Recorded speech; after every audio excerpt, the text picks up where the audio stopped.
Será que o que me incomoda é quando a igreja se mete em política ou quando ela se mete em política do lado que eu não quero? Hum?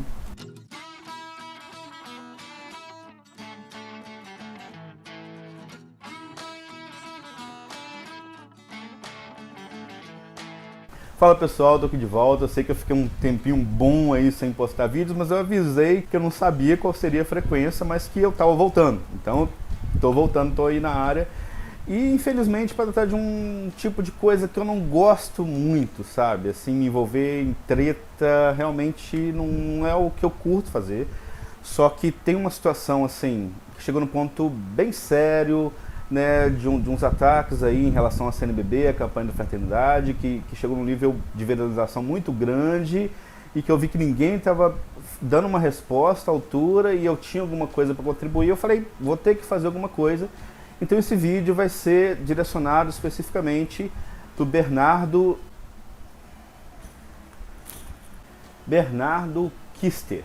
Espero que seja assim que eu pronuncie o seu nome, que eu não esteja errando a pronúncia. Mas o Bernardo Kister é um cara que começou há alguns meses um canal no YouTube, não sei se tem mais tempo, mas os vídeos mais famosos dele tem pouco tempo. E eu não consegui encontrar muita informação sobre ele, a não ser que é um cara recentemente convertido ao catolicismo. Ele não fala exatamente quando, mas pelo que encontrei na internet, parece que até o final de 2015, assim, ele ainda era protestante. Então ele deve ter mais ou menos uns 2 anos de católico, mais ou menos. É claro, Bernardo, a nossa igreja católica está completamente aberta para você e para todo mundo que quiser entrar. É muito bom quando alguém de fora percebe coisas que a gente tem dificuldade de perceber e levanta algumas críticas, com certeza. Agora sim, eu gostaria de apontar algumas coisas muito importantes que às vezes eu preciso de tempo para entender, tempo para compreender, né? Eu acredito que 2 anos, por mais que você seja inteligente, por mais que você se dedique a estudando alguma coisa, 2 anos às vezes é um pouco tempo para você entender 2000 anos de doutrina, né? Então tem alguns pontos que eu acho interessante a gente abordar, interessante a gente conversar aqui, né? E é claro, eu estou aberto à discussão também, mas eu acho que é preciso ter muito cuidado com certas coisas, ok? Antes de mais nada, eu vou me apresentar. Meu nome é Gabriel, eu sou católico também, a vida inteira de catolicismo, tenho mestrado em ciência da religião. E a primeira coisa que eu gostaria de falar sobre o seu vídeo, o último vídeo especificamente sobre a CNBB, a campanha da fraternidade, um vídeo longo de 40 minutos, intitulado CNBB no Banco dos Réus, Grana, Poder e Heresia. Para quem não viu, eu vou deixar o link na descrição. Quem é católico já deve ter recebido esse vídeo nas suas redes sociais, ele viralizou bastante, gerou uma resposta da CNBB, gerou algum burburinho e tal. Inclusive eu acho bem importante ressaltar aqui que a respeito de toda essa polêmica que está tendo há vários dias, né, desses vídeos do Bernardo e da CNBB do outro lado, o padre Paulo Ricardo não se manifestou até agora. Ele permaneceu em silêncio, ele deve ter um motivo muito importante para isso, eu acredito. O vídeo que estão divulgando aí do padre Paulo Ricardo mandando um recado para a CNBB não é verdadeiro, é um vídeo antigo sobre outra circunstância. Ele até fala naquele vídeo que o presidente era do PT, dá a entender isso aí. Certamente ele fala aquilo que ele está falando, só que não é nesse contexto atual agora, de 2018. No canal oficial dele não tem nada falando sobre isso. E assim que ele colocar alguma coisa, eu acho importante a gente ouvir o que ele tem para dizer também. E a primeira coisa que eu tenho para dizer sobre esse vídeo, Bernardo, é o seguinte, cara. Eu concordo muito com muita coisa que você colocou ali. Eu acho que a instrumentalização política da nossa igreja, não só da CNBB, mas do clero em si, das pastorais, dos seminários, muitas vezes, sabe? É uma coisa que, assim, já passou do limite. Há muito tempo que alguém tem que tomar uma atitude em relação a isso. É muito triste que isso tenha que ter acontecido do jeito que aconteceu, que esse alerta tenha que ter sido feito por um leigo, através de um vídeo no YouTube, talvez não seja a melhor forma, mas de certa forma ia acabar de acontecendo de um jeito ou de outro. Agora, o ponto central que eu queria abordar aqui é o seguinte: o errado é a igreja se envolver com política a nível partidário, a nível pessoal, com algum candidato. Isso realmente não é legal. Agora, a igreja pode e deve tecer orientações sobre alguns aspectos que ela acha pertinentes, né? Isso acho que todo mundo concorda. Sobre aborto, sobre caridade, sobre corrupção e sobre políticas públicas. E aqui o primeiro ponto que eu quero chamar a atenção na sua fala. Lá no minuto 14:58, você fala que política pública é coisa de socialismo. Não, na verdade não tem nada a ver. Política pública é toda política destinada ao povo. Inclusive tem um trecho muito interessante que eu gostaria de citar aqui, de um documento muito importante, elaborado pelo Bento XVI, só que infelizmente muito pouco conhecido de nós católicos, que se chama Compêndio da Doutrina Social da Igreja. Tá? Tudo que eu for citar aqui, eu vou colocar o link embaixo da versão online desses documentos. Todo mundo, qualquer pessoa pode acessar no site do Vaticano, para todo mundo conferir o que eu estou falando, tá? Lá no parágrafo 303 do Compêndio da Doutrina Social da Igreja está escrito o seguinte: um bem-estar econômico autêntico se persegue também através de adequadas políticas sociais de redistribuição de renda que, tendo em conta as condições gerais, considerem oportunamente os méritos e as necessidades de cada cidadão. Um exemplo de política pública de redistribuição de renda, não vou entrar no mérito aqui se é um exemplo bom ou ruim, é o Bolsa Família. A ideia dele é ser uma política pública de redistribuição de renda. Agora eu vou citar um outro exemplo de uma política pública que é apoiada por ninguém mais, ninguém menos que São João Paulo II. Quando ele veio no Brasil, ele falou lá para o Sarney: tem que fazer a reforma agrária. Não pode fracassar a reforma agrária no Brasil. Por quê? Porque é um problema de justiça social. Pois é, ficou claro que reforma agrária, política pública e muitas outras coisas não são só coisa de comunista, de socialista, nem mesmo de pessoas de esquerda, né? O João Paulo II não tinha nada de esquerda, pelo contrário, ele lutou com todas as forças dele contra o comunismo, até porque ele viveu essa realidade na Polônia, né? Só que depois do Muro de Berlim ter caído, a igreja se voltou muito mais para combater os males do capitalismo do que do socialismo, né? A igreja não é a favor de nenhum dos dois. Isso fica muito claro na doutrina social da igreja. Há mais de 100 anos que várias encíclicas, vários documentos são feitos pela igreja falando sobre isso. Eu vou deixar o link aí falando sobre isso. E eu vou citar aqui uma parte do catecismo que eu acho que resume muito bem essa questão. Está lá no parágrafo 2425 do catecismo. Fala o seguinte: a igreja rejeitou as ideologias totalitárias e ateias associadas nos tempos modernos ao comunismo ou ao socialismo, e por outro lado recusou, na prática do capitalismo, o individualismo e o primado absoluto da lei do mercado sobre o trabalho humano. Regular a economia só pela planificação centralizada, que é o que o comunismo faz, perverte a base dos laços sociais. Por outro lado, regulá-la só pela lei do mercado, que é o que o neoliberalismo prega abertamente, é faltar à justiça social. E aqui que eu acho que tem um equívoco muito grande, que infelizmente é muito disseminado hoje em dia, é que se coloca como se fosse muito óbvio que a doutrina da igreja, a doutrina oficial da igreja é capitalista, é de direita, é conservadora, neoliberal, mas é aquela coisa, uma mentira que se propaga muito, não passa a ser verdade só por causa disso. A gente tem que ir às fontes, verificar as fontes. E aí tem outro detalhe importante que eu gostaria de apontar no vídeo seu anterior.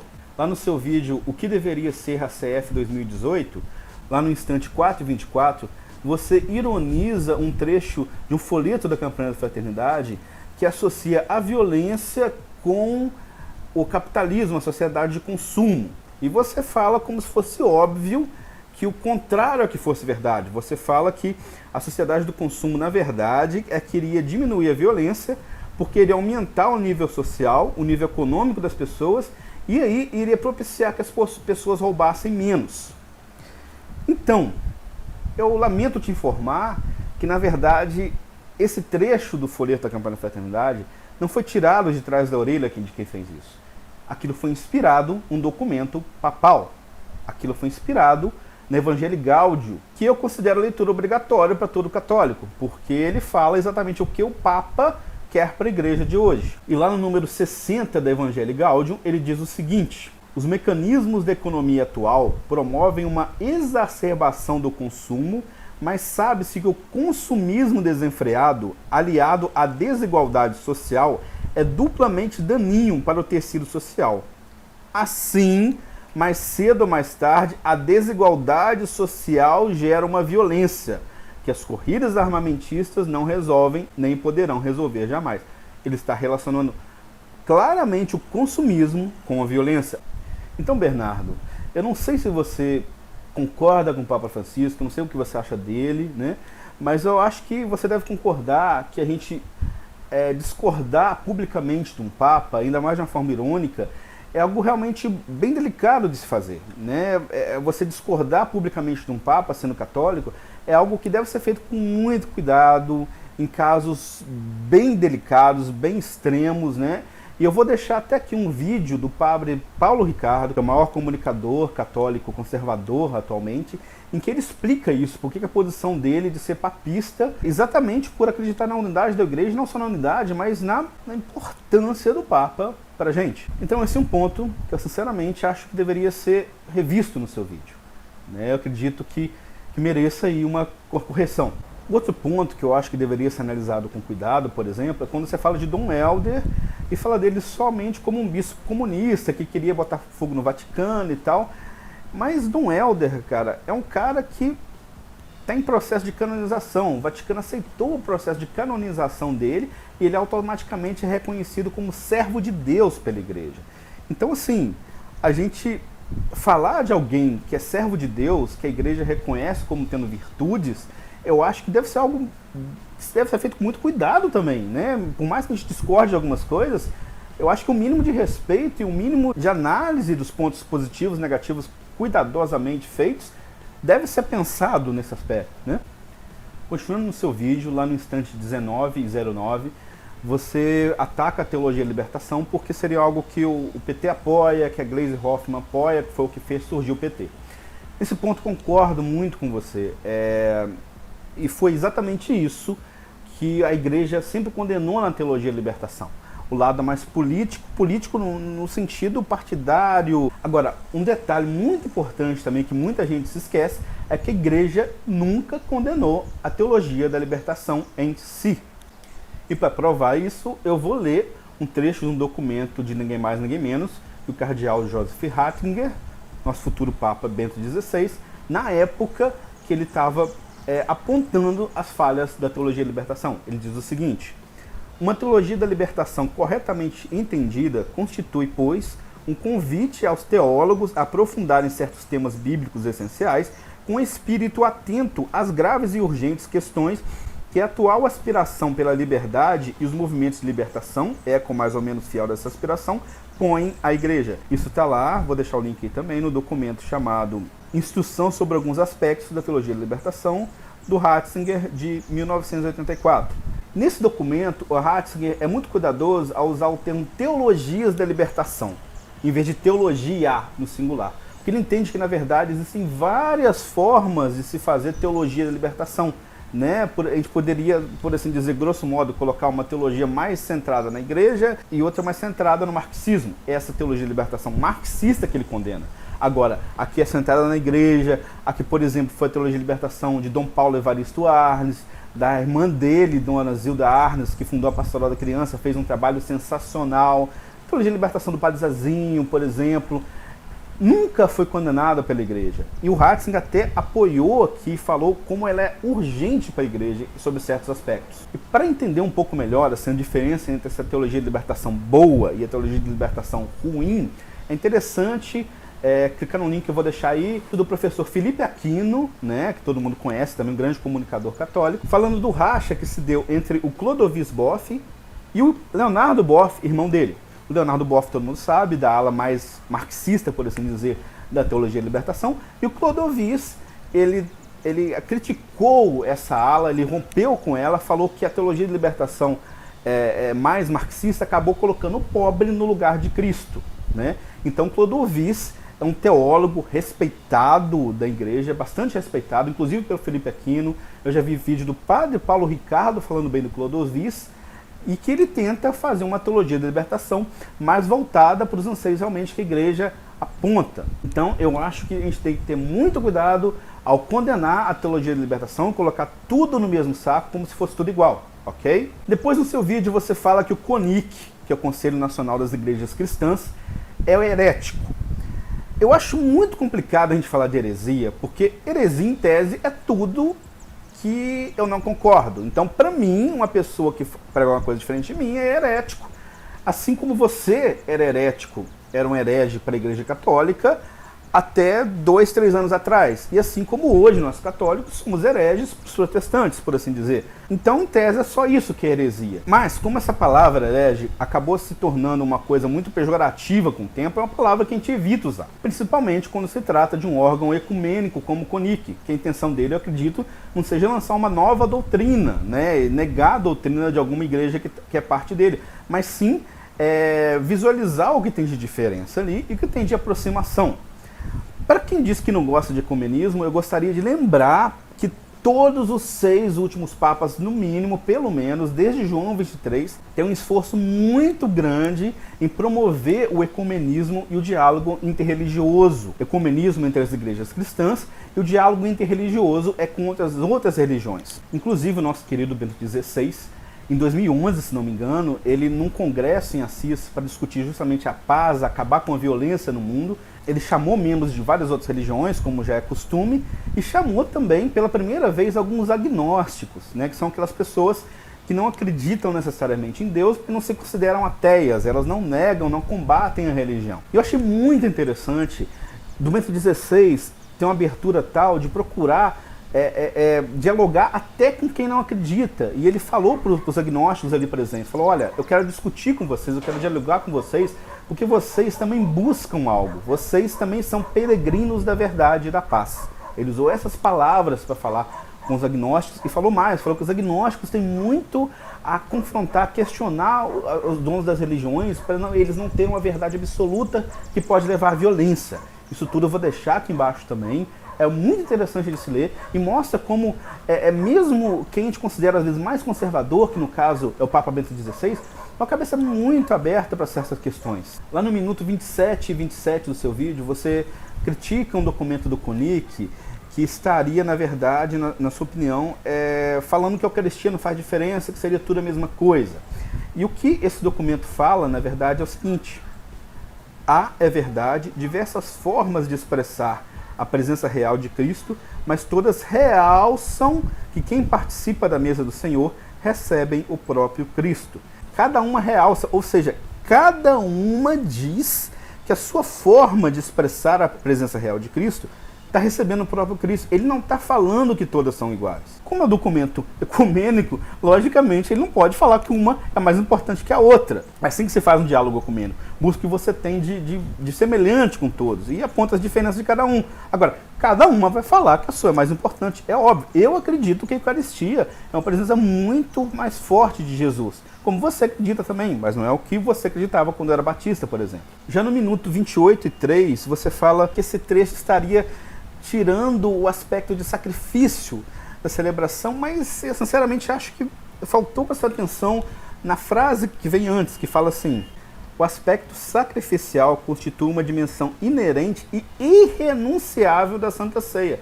Eu acho que está muito claro aqui falando as celebrações de Santa Ceia, incluindo a missa católica, são uma dimensão no aspecto, no entender de cada igreja, são a sua dimensão do sacrifício. Agora, o que o documento ressalta é o seguinte: no entanto, não se entende esta como a repetição do único sacrifício redentor de Cristo, feito de uma vez por todas e todo suficiente, nem mesmo com uma justa posição do sacrifício de Cristo da igreja e dos seus membros.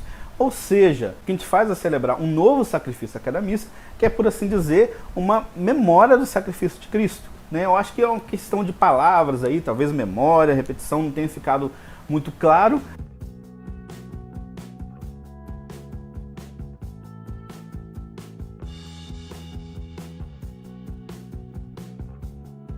Mas eu acho que, para quem lê com boa vontade, consegue entender que de forma alguma está falando que a missa não é sacrifício. Isso está bem claro na primeira frase. Agora, em relação ao trecho quanto à transubstanciação, eu realmente sou obrigado a concordar com você que ficou realmente muito estranho. Deu a entender ali que os católicos não mais consideram a transubstanciação como uma coisa atual, como uma coisa vigente, e isso não é verdade. E nisso realmente eu acho que o CONIC poderia se explicar um pouco melhor. E por fim, entrando num ponto bastante importante do seu vídeo, que fala a respeito da campanha da fraternidade desse ano, você critica o desarmamento e fala que o desarmamento vai contra o catecismo. Então, isso é uma questão bastante complicada, eu vou mostrar por quê. Você cita o número dos 2265 do Catecismo, que diz o seguinte, lá no minuto 32 e 13 do seu vídeo. Fala, os legítimos detentores da autoridade têm direito de repelir pelas armas os agressores da comunidade civil. E você interpreta esses legítimos detentores da autoridade como se fosse você na sua casa protegendo seu patrimônio. Isso realmente é uma interpretação bem complicada e que eu acredito que deveria, no mínimo, ser questionada, ser colocada para um teólogo, porque eu realmente, tudo que eu já vi vai exatamente contra isso. Inclusive, o próximo capítulo do Catecismo fala que essa autoridade é pública. Fala o seguinte, aliás, o parágrafo do Catecismo, o parágrafo 2266. O esforço do Estado em reprimir a difusão de comportamentos que lesam os direitos humanos, é interessante falar de direitos humanos, né? Muita gente acha que a igreja é contra, a igreja é plenamente a favor dos verdadeiros direitos humanos. Mas continuando, que lesam os direitos humanos e as regras fundamentais da convivência civil, corresponde a uma exigência de preservar o bem comum.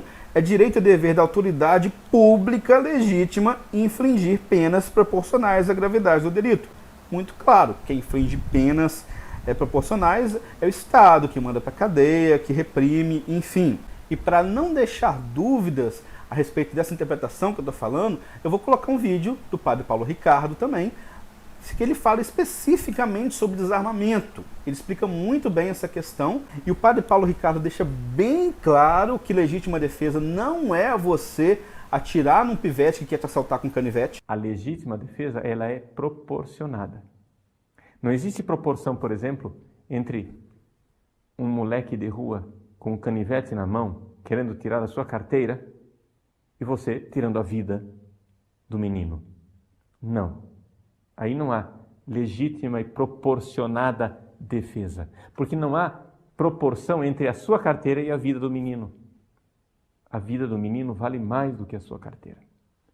Agora, Bernardo, você é muito duro a respeito dessa questão do desarmamento e você chega a falar o seguinte: CNBB, vocês devem uma explicação aos fiéis por estarem sendo contrários ao catecismo.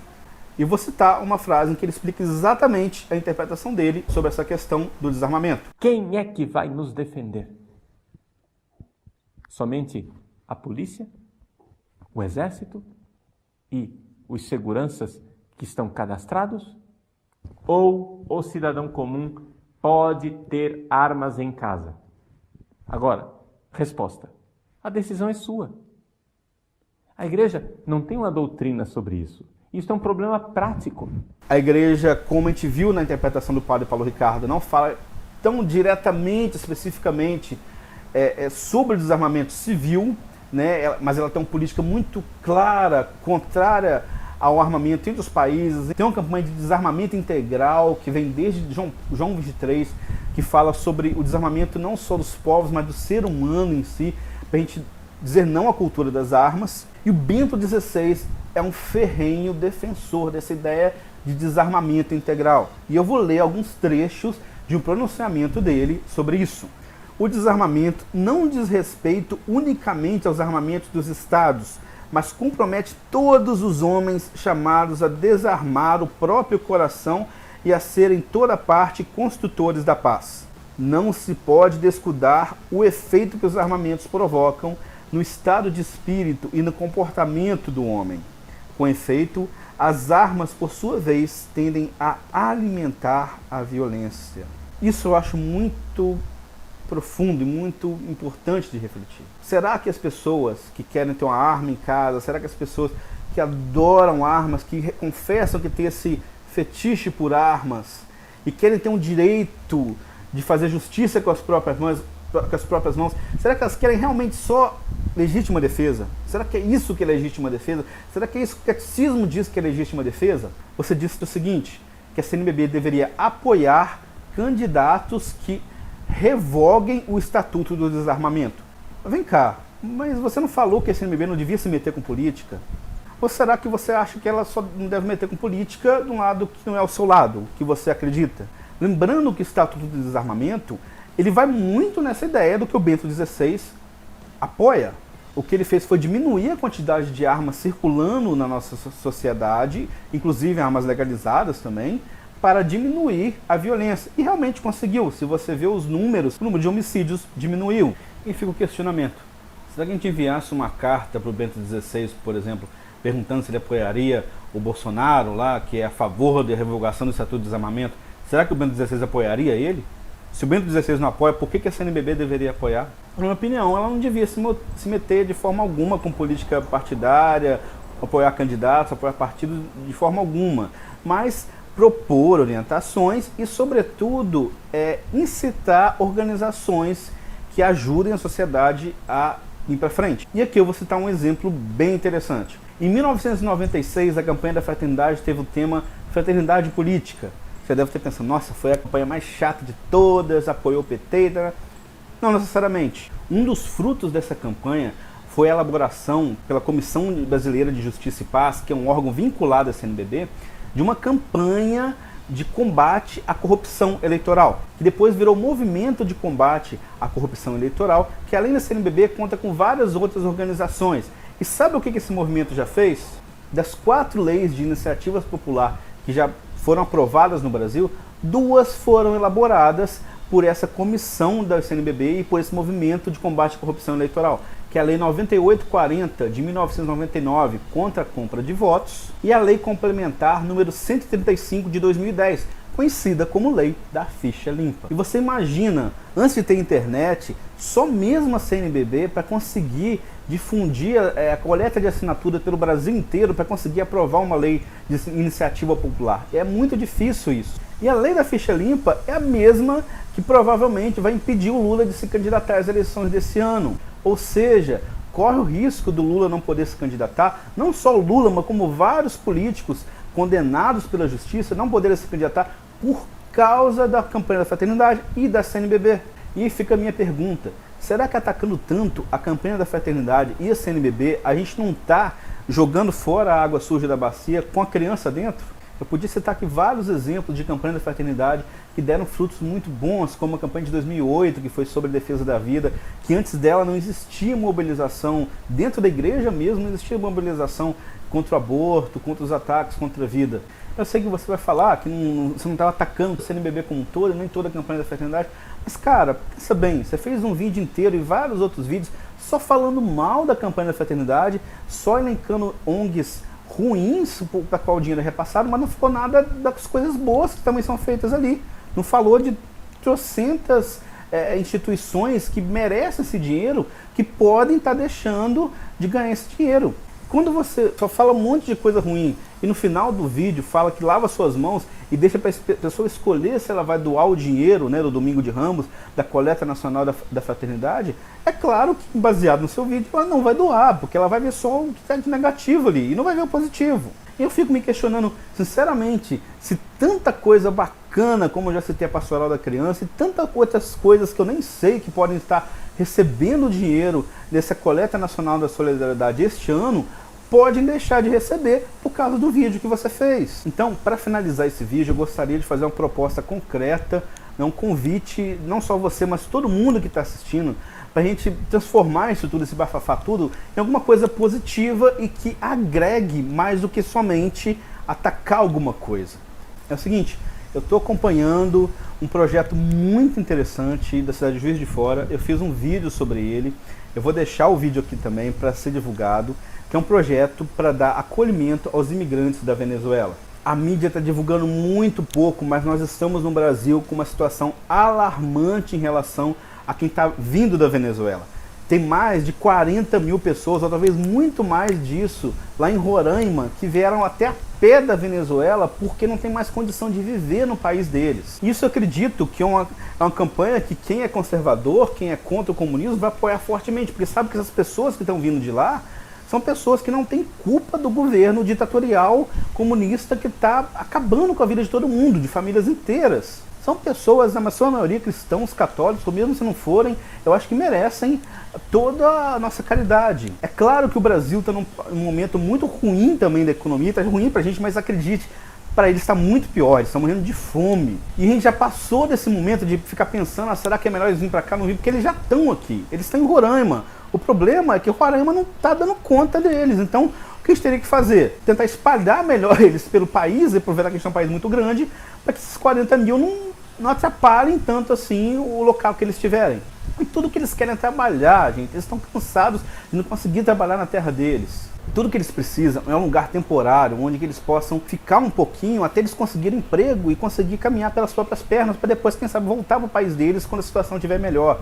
Em Juiz de Fora existe um projeto que está brigando de uma forma bem bacana esses imigrantes, dando aulas de português para eles, né, dando um amparo para eles, comida, por alguns meses, só até eles conseguirem se virar sozinhos. Só que eles só têm capacidade de receber, sei lá, 3 pessoas por mês. E estão chegando 300 pessoas por dia em Roraima vindos da Venezuela. Então o que a gente precisa?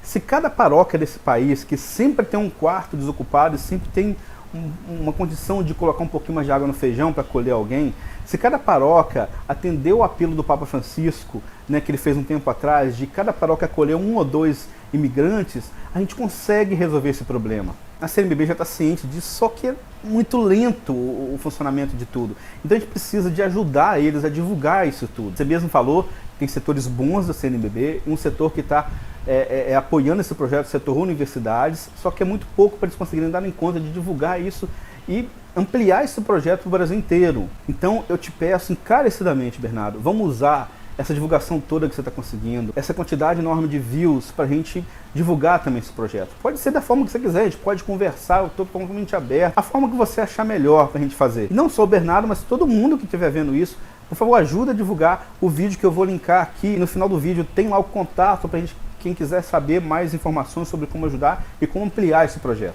Tá ok, gente?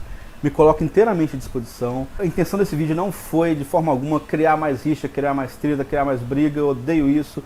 Foi uma correção fraterna, que com certeza vai... Primeiro eu vou mandar para ele, mas como já chegou um tamanho muito grande, não adianta só mandar para ele, ele teria que ser espalhado para muita gente também. Então por isso que eu estou fazendo isso aqui de forma pública. E eu peço que vocês rezem por mim, rezem por ele, rezem pela nossa igreja e rezem para que no nosso país as coisas parem de ficar tudo caindo no verde e vermelho, e Bolsonaro e Lula, e preto e branco, cara.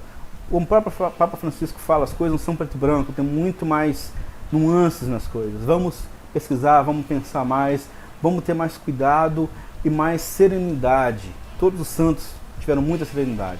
Um grande abraço para vocês, fiquem com Deus e até logo.